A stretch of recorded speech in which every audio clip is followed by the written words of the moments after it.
But first, could you define for people who are just joining us what a ancestor is? Yes. I think for a lot of us in this space that we're writing about, I write about the environment and what's happening to it, things like that. I think a lot of us are trying to figure out our place wherever we are.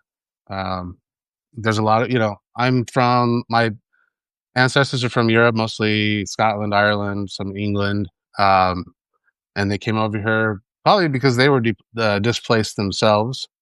Yeah. Um, I know, like my last name is McAfee, Justin McAfee, and we had a clan, a clan McAfee that exists. And still, there's still people in Scotland with the last name, and but anyway, they were displaced from the commons there, and at some point came over here. As some people went to New Zealand or Canada or Australia or wherever. So wherever you wind up, um, what is the place? What is your relationship to the place that you live now? And there's, for most of us, there's no going back to the land of our ancestors per se. I mean, I'm going to go visit Scotland with my parents this summer for their 50th wedding anniversary, which is really cool. It'll be interesting to, and I try to connect with my own ancestral culture as much as I can myself, and I think that's important. But the a Lancester, the idea of that is to replace this focus on, or not necessarily replace, but sort of supplement our focus on our own ancestors with building a relationship with the land that we actually live on. Okay. I love Um, that. and it's interesting. You, Go ahead. where do you live now, Justin? Just so we know, like what that looks like for you. So I'm in Oregon now. I grew up in Southern Illinois near St. Louis for 20 years. Then I spent another 20 years in Las Vegas, Nevada, in the Mojave Desert. So now I'm in the Pacific Northwest. My wife's doing a PhD here at the University of Oregon. And so that's why we Eugene. moved up here in Eugene. Yeah. Yeah, yeah. My son went there. Do you feel more at home on this land, in the Illinois land, in the Mojave Desert? Like what, like sort of touched that part in you that feels like you belong? I mean, that's a great question because I'm not sure how to answer it. Because on the one hand, I have a lot of connection to my childhood. I'm sure you do too, of the place wherever you were, um, of playing in the creek or the river, of camping on the land, things like that. So I'm fortunate to have that experience, and that's deep for me. But it's interesting because you write about leaving a cult. I kind of share an experience with that, but even to this day, we kind of are struggling in a liminal space. We're kind of seeing the lies, the myths that the general cult of progress kind of teaches. I think personally, that's what I'm writing. I have a book I'm writing called The 10 Myths of Progress, and that's what that's about. It's kind of like learning the lies or the controlling myths of a cult that you might be involved with. And even when you see that, you don't necessarily know where to go next, right? So you're kind of in this liminal space of like, what do I do now? And so we're trying to figure that out. But what I'll say is when I was a kid in Illinois, I didn't understand the connection to the land. Now I felt it. I just didn't understand the words or what was happening as much. And so when I was in the Mojave Desert, I was working in environmental politics. I was going to school and things like that. And I spent a lot of time on the land, and I started to learn from actually indigenous people, uh, Southern Paiute, Northern Paiute, Shoshone peoples that I was spending time with in solidarity with on environmental topics. And I started to develop a connection to the land in a really deep way. I started learning about paying attention to all of the different kinds of flora and fauna that exist out there. A lot of people think it's just the desert is dirt and some weeds, but it's very diverse biologically speaking. There's way more complexity to it than anyone has any idea. And so when they go out there to try to, even build solar panels, which at the time, like, 10, 15 years ago, I was out there trying to make happen. But, when you see them bulldoze an ecosystem that's been, around for millions of years, then it kind of breaks your heart. And you're like, maybe this isn't the way to do it.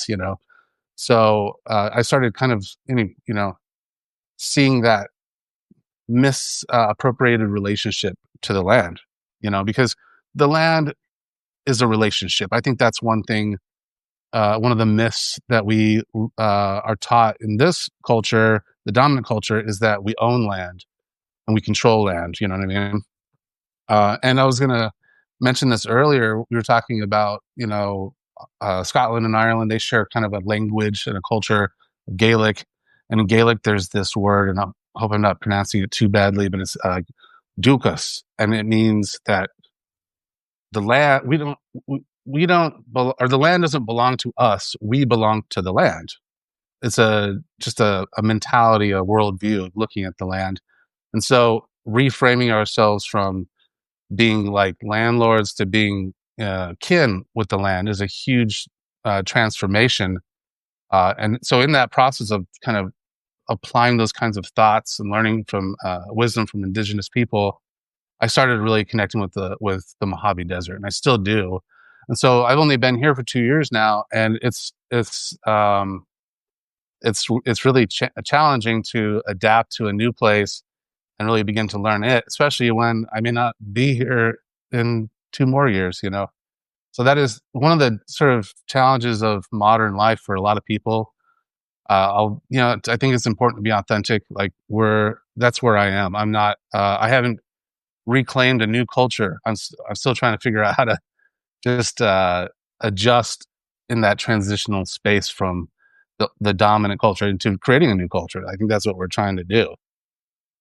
Okay, so I thought I threw you a softball question, but this ended up being a very a very complicated answer, which I love that you took us deep into that. So I'd like to take a couple steps back into something you said about the way we were both raised in this the different ones, but very high control groups. And correct me if I'm wrong about your situation, but it feels that many of us were raised in cultures that taught us that the earth is something that we need to control because the earth is the devil's domain, and we are um the real work we need to do is spiritual work, which is not of the land or of the earth, but it is in the afterlife, and we are always working on the spirit rather than the earth is just a temporary housing point that we are unfortunate to have to endure to test ourselves until there is, the real heaven, which is like the place that we go to live more fully.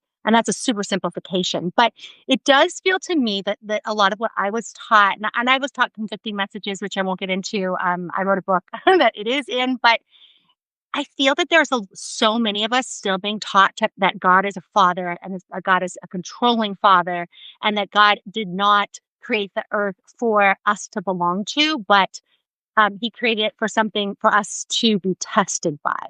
Did you have an experience that had at least some of that ideology? Absolutely. And it's interesting because I have seen some very generous interpretations of those same ideas to the opposite direction. And so I applaud people who try to do that, but I think they're trying really hard to do that when they do, because I think, the nature of religion, and this is not talking about spirituality, which indigenous people have deep spirituality and connection to the land without kind of creating hierarchies. But religions that become institutions in civilizations tend to be the first signs of hierarchy and control, right? That's how you start controlling the population. That's how you divide up the labor. So, yeah, to answer your question, uh, in Mormonism, I think, which is, I read the Bible in Mormonism. There's also the Book of Mormon, and it's just like they consider it another extension of the Bible. But I read the Bible very thoroughly. I went on a mission for the Mormon Church, and I think that the general idea, like our body is temporary too, right? So it doesn't even really matter. Like if we have to sacrifice the body, I mean, Jesus did that, right? So there is that notion. There's the original sin, and coming into this earth basically is a sin to begin with, right? That's what original sin is, and Well, it was partly, of course, because Eve chose to listen to the serpent and eat of the tree of knowledge of good and evil, and that it is because we have knowledge, because we have that sort of consciousness that great, Eve chose, shared with Adam, so he also chose, and they were, and we all were extradited from the paradise, to which perhaps under that ideology, like perhaps we would have lived in union with the land, but then we came to work by the sweat of our brow, to give birth in pain, to like separate ourselves from the world to which perhaps we could have belonged had we not known anything different in terms of mythology. But all of us have come since then, since that legend. And we are then, yes, born into a world that we did not create and we don't really belong to, according to that story. And my question when I think about, because we could go into Mormonism and the relationship between any of the Judeo-Christian institutions that teach that sort of hierarchical control, what do you think that we can do now that we, as a wide body of people globally, understand that we have been destroying the earth? And whether you call that climate change, I mean, that's only one thing, right? We're destroying species. We are decimating systems of community of the natural world, but also community with each other. There is a wide understanding now of what the Industrial Revolution has led us to. And the situation many of us are in now of not belonging is pretty dire. And many, many humans, I would say the majority of humans, are feeling that right now. What are the steps that you think, because I know you're writing about this, knowing what the myths are, what are the truths? How can we lean into truths and come closer to ourselves and to belonging? Yeah, I think that's why understanding the myths are important. I think I write about the myths of progress, and one of the things I talked about was uh, Thomas Hobbes wrote the Leviathan. It's a philosophical work, but it's the basis of like the Enlightenment period that liberal democracies are all, and like modern society is all based on. And one of the things it said was that you know man in his state of nature, life is like nasty, brutish, and short. That's how he described man in his state of nature. And so we must have the Leviathan, the hierarchy, the control, the empire to avoid that. Otherwise, we'll devour each other. That was his thought. And I think if you like, that was supposed to be the rational period of time. This was coming out of the Dark Ages, but the church believed this already. So it was just an extension of that same belief, because I believe it says in the Bible, the natural man is an enemy to God and has been from the beginning. And so And all this this, was long before Christianity, too, long before Christianity was codified. And this is very Old Testament, at least 5,000 years of recorded history. But presumably, when you read, yeah, there's stuff before that, too. But yes, and then religion. that becomes like the legal foundation for the Catholic Church, the doctrine of discovery, basically the conquering of continents from people who are not Christian, Africa, South America, North America. That becomes like the rationale. And so understanding that, yeah, like that origin of that myth, understanding that is something that kind of still is believed. Like you hear the language in what is sustainability discussions, even at the UN, and the discussion is there's the developed world and there's the undeveloped world, and the undeveloped world needs our help. We can't neglect them. It's like it's like the white savior complex all over again. And so that we have to still work on breaking that myth. And so, you talked about steps. There's a lot of people that have written some of this kind of stuff, like Robin Wall Kimmerer, who wrote Writing Sweetgrass, an indigenous woman who's really coming from that place. And so I recommend that kind of thing. And I try to weave some of that kind of thought process in, because I'm figuring it out myself. But, some of the things that she suggests, I would suggest as well, which is, to connect with the land, first learn about the ancestors, which would be first and foremost the people who have transformed or lived and existed in community with the land all along. So that would be indigenous people. Learn about their history, and not just who they were, but what was their relationship with the land, and then how was that disrupted by what treaties were broken, or whatever, what kind of displacement happened. Know that history, because that's just respect, to be able to remember what those people have been through, as well as what wisdom they knew. I mean, today it's not always easy. It's like we don't always know what there's so many tribes that disappeared. We don't necessarily know everything about their myths and things like that, but the Well, they attempt just is being made. added and consciously dismissed, you know? So it's like they didn't Right. just disappear, we destroyed them, and then we Yes. destroyed their histories, and we destroyed their languages. May I mention one thing you mentioned earlier about the high desert and how many people don't really, or you mentioned the desert in general. I happen to have grown up near the high desert, and I am pretty close to Joshua Tree, which is a national park now, but there's also a town called Joshua Tree. And when you go out to the desert, and you can, thank goodness that they have started to talk about the indigenous people in the museums there at the national park. But when you go there and you're not in a museum, but you just go out there and there's no artificial lighting and you can look at the stars, but even during the day, you see this expanse and you can feel the spirit of the people who have lived here for thousands of years, who were partners with the desert. And I happen to be raised to eat, of desert fruit. That is something that I had to learn to do is survive in the desert.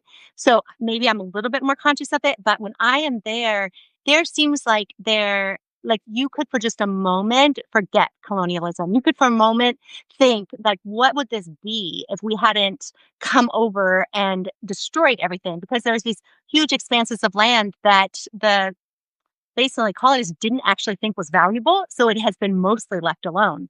And for a very long time, indigenous people lived in the rocks there, and of course now they have also been removed. But you can feel the spirit of those ancestors. And when you learn about land like that, it reminds you that what we would just sort of cast off as saying that it is not valuable, like it's undevelopable, because people can't really be with the land. People have always lived in those places. And when we think we're saving people, I mean, we need to learn from the people who didn't develop. That's our teachers, I think. I think we have way more to learn from them than they have to learn from us. Absolutely. It's funny. I had a film that was at the Yucca Valley Film Festival. It was called Desert Apocalypse, and it was a film series they did about the development of solar and wind in the Mojave Desert, which is increasing at alarming rates. It's ridiculous. The first film I made though was called The Great Basin Water Protectors, and I basically followed indigenous people, Paiute, Shoshone people mostly, and then some people who came from Arizona, and they ran a 300-mile length from Great Basin National Park to Lake Mead, where they were proposing to build this 300-mile water pipeline, draw water from rural Nevada to feed the growth of Las Vegas. And I learned more in that 3 days than I have in years of education. But it was a different kind of education. Are these films available? Can we see them on YouTube, or where could we watch your films? Can I give you Yeah, links when I sure, out? absolutely. Okay, Yeah, there. I have a YouTube channel. It's all free, so it's wonderful. called Let's- McAfee Films. So Wonderful. Let's send everyone to your YouTube channel so we can get a little bit of history there. Thank you. Keep going. yeah, Uh, absolutely. And yeah, there was some folks there that were Paiute that were from Owens Valley, where they they still have a reservation today. They've lived in that area for a long time. And she talked about how they took the water from Owens Valley to feed Los Angeles, and the history of that, and like they saw this beautiful valley drained of water and become this like dust bowl essentially. And so yeah, those are the kinds of history that learning made everything that was happening, put it into context. This is nothing that's happening with the technology today is happening in a vacuum. I mean, that's important to say. Like there's a history of the development of the technology that we use, even solar panels. There's a history of the land that we would put them on. And I agree with you so much that I spent so much time out near Death Valley or in the Great Basin or down in Joshua Tree area, the Mojave National Preserve. Unbelievable how beautiful those places are. And it's so great in kind of a weird way that people didn't go down there and develop it all. But now they see an opportunity for cash with these enormous solar projects that can be, hundreds of or I mean, I'm sorry, like hundreds of thousands of acres of just solar panels for as far as the eye can see. And so, we're not learning the lesson of stop destroying the natural world. I think people would be very surprised if they just went on Google Earth, the satellite imagery, and just scrolled around anywhere in the United States, especially or in Europe and see like there's almost nothing left that isn't just completely fragmented into, like, if you look at Oregon, we think of all the forests up here. 90% of the forests have been cut down in the last 100 to 200 years. 90% of them. And so there's a checkerboard. If you look at the satellite imagery, it's just like, it looks like like you're playing checkers. Um, because it's one square that's been clear cut and then one square next to it that hasn't been. And it's just, you can see with your own eyes. So we have 10 minutes left together, and I don't want to leave our audience hopeless in terms of, even though it feels very hopeless. And certainly, everything you are saying is part of what we need to understand to take steps forward.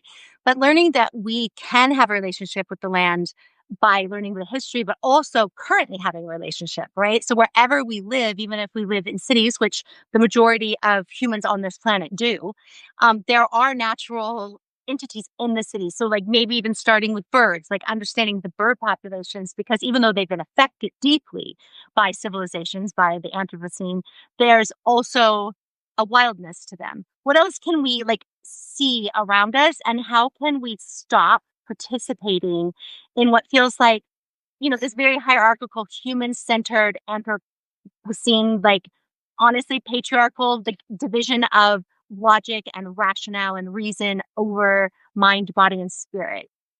That sort of domination. How can we resist that? Yeah, that's good. That's a great question. I'm trying to figure that out every day. Me Um, too. I I don't think you mean, have some answers for me. yeah, I'm just want to be honest and admitting I have ideas and I'm trying to experience them for myself as well as write about them. That's kind of the process that I'm using. I talk to a lot of people and try to learn from them as well. Um, yeah, one thing I think is the watershed. I try to learn about how does water flow through this area, and then in the desert, it's going to be very interesting because a lot of times it's underground, like the Mojave River. My mom grew up, by the way, near Barstow, and so I have this kind of deeper connection. My grandfather was out there. He was a well witcher, so he found water with a stick. I don't know how he I did spent a that. lot of time in Barstow. That's a wild area. Yeah. It is, and this was like in the 1950s, so it was really like remote, back then.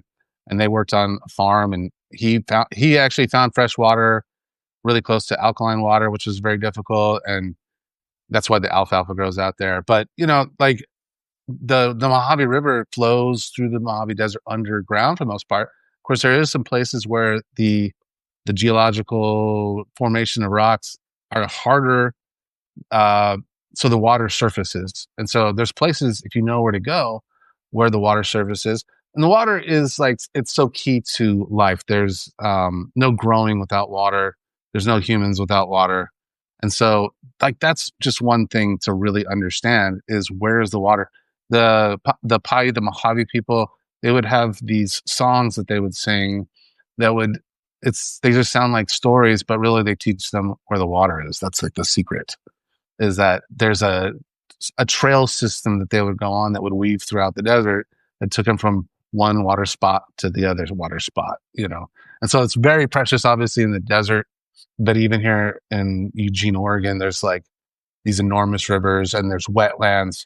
And a lot of that stuff has been changed too. So, understanding how that has changed helps you understand what the land really was like before. So that's one thing. If you live in a really big urban center, you can learn about how the ecology was in that place before it was a city, and that will reveal a lot about how the city is planned. You can see sometimes how more beneficial places have been given to more affluent people, and vice versa. Um, So and let then me I ask would you a personal question about this, sure. because there is something to be said for sure about understanding city planning and urban development. I am living on land now that I have a vertical well, and the vertical well was actually not that difficult to put in because the water is underground, but it isn't as deep as you would have to go in. No, I'm sorry, I don't have a vertical well, I have a horizontal well. I just said that wrong. Okay. But I'm a horizontal well, and that's the first time I've ever participated in building a horizontal well, which is so different than a vertical well. Which is, I guess, what I was going to start saying is that I've lived on land with vertical, and then now have horizontal, and it is a completely different way of collecting water. Do you think that I know that it is a privilege to be able to do that, but do you think that more humans, if we had connection to water sources that weren't municipally owned, would that be helpful? It might not be. I want to know your opinion. I think so. I think absolutely because I mean, the saying in Nevada is what is it? Whiskey is for drinking, and water is for fighting wars over. Wow. So that's pretty powerful, and that goes way back to cowboy times. But it, I think there's things that you can see about how important water is, like especially going forward into the future. There's drought, there's overuse of water, and so water is a very powerful commodity to own. Like, and so the hierarchies are definitely controlling the water sources. So the more, yeah, I think it's a huge act of, you know, of resistance to be in control of anything that's outside of the supply chains, and the control that industrial civilization has. Yeah. And not everyone's able to do that, and I completely understand that. But what are things too, in our last few moments now, we can learn more and people can read the work that you are doing, at least some serializing, because I've been learning about your myths through your Substack. And I will go on your YouTube channel and watch some of your films too. Do you think that there's ways that we can use this knowledge of the land to connect to other humans and to start creating a little bit more of sustainable communities where we live as opposed to online? Like I'm really grateful for the time to connect with you here, but I think that connecting in real life is a really important part of protecting land, to stop traveling to other places and to, root down. We used to say in yoga all the time, root to rise, but like if you do not have roots, you are not going to have the sustenance that you need to thrive and to connect with others. How can people get involved in participating in land management in their own communities, as opposed to just listening to the people who control those communities? Yeah, that is a very big challenge. I've written about it a lot. I've been trying to figure it out myself. My suggestion is meet people where they are. Yeah, not everyone is as far along as you might be, or people that you know online, and so it might be smaller things. I created a ruck club because rucking is from people who don't know. It's basically a military term. It's from German. A rucksack is a backpack in German, and so rucking is just hiking with weights. Okay, so like the goal, some people do it with like 40 pounds, and you walk a few miles with 40 pounds, and it makes a huge difference. It's really good for your body, but it's also a way of like connecting with people because you don't have to go super fast. You can kind of walk at a normal pace and talk to people, and that's what I do. I created that group. We get together and we do that. So there's ways to build community around things that are connected to the land and to maybe even developing skills like skill trades. There's mutual aid that people do, and like there's all kinds of different groups that do that you can find locally. Sometimes it might be religious, and that's okay too, because sometimes like I mean, religion has shown community in a way that a lot of other things haven't. So that's one thing to learn from. I Yes, you and I both learned a lot about community from being in religious institutions. Yeah. Absolutely. I always had people I knew. Boy Scouts was through the church, all these different things. And then plus, like if you needed to move, they would always help you move. That's the joke in Mormonism is like if you need to move, call the missionaries or call the elder swarm. But and there was a guy that connected with me who was part of a very kind of sustainability oriented Christian church, non denominational, that wasn't like super dogmatic about anything. They just wanted to help people, and so he was asking me advice about like what they could do to be more sustainable and stuff like that. And that was an interesting conversation. So yeah, meet people where they are. Like if you live in a place where there's a lot of church going people, that might be just a way to do it. Because I have a friend that's up here in the Pacific Northwest, very radical guy, very environmentally oriented. He spent time doing uh, trainings and like survival schools in Utah, which a lot of like hardcore right wing people there that, and he said like they have deep connection to the land in their own ways. And so he kind of met them where they were. He wasn't trying to convert them to anything, but just, connected with them and kind of steered the conversation to how do you feel about the land and stuff like that. So those are suggestions, but like the list could go on. You know what I mean? There's a lot of things to say about that. So I'm going to wrap up our conversation by saying something that I am hearing you say, and is that meeting people where they are, but forming groups that have to do with spending time on the land, whether that's rucking, which I think is a great idea, but also hiking or walking, but creating communities and then perhaps sharing stories on those walks, all you rock, like when you're rucking, but asking each other where do your ancestors come from? What do you know about the land? And starting to create communities that are literally like physically connected to the land as we walk together and talk together. And I think that's something we can all do. At least we can do that where we live, right? Like even if we live in a city, we can say, where is the dirt? Let's like look around and find some dirt and walk on dirt with possibly even people we don't know and start to learn about where we are physically in space with each other. Absolutely. I agree. Wonderful. Well, I'm going to be reading a lot more of your stuff, Justin. I love your work. I respect what you're doing. And for any of the listeners who want to learn more about Justin, check him out it's called Collapse Curriculum. Did I get that right? Yes. Yes. Right. And also the website, which I'll send you all a link for. So thank you for your time, Justin. I'm so grateful. And it's really great to get to know you a little bit better. Thank you so much. Great to be Thanks. here.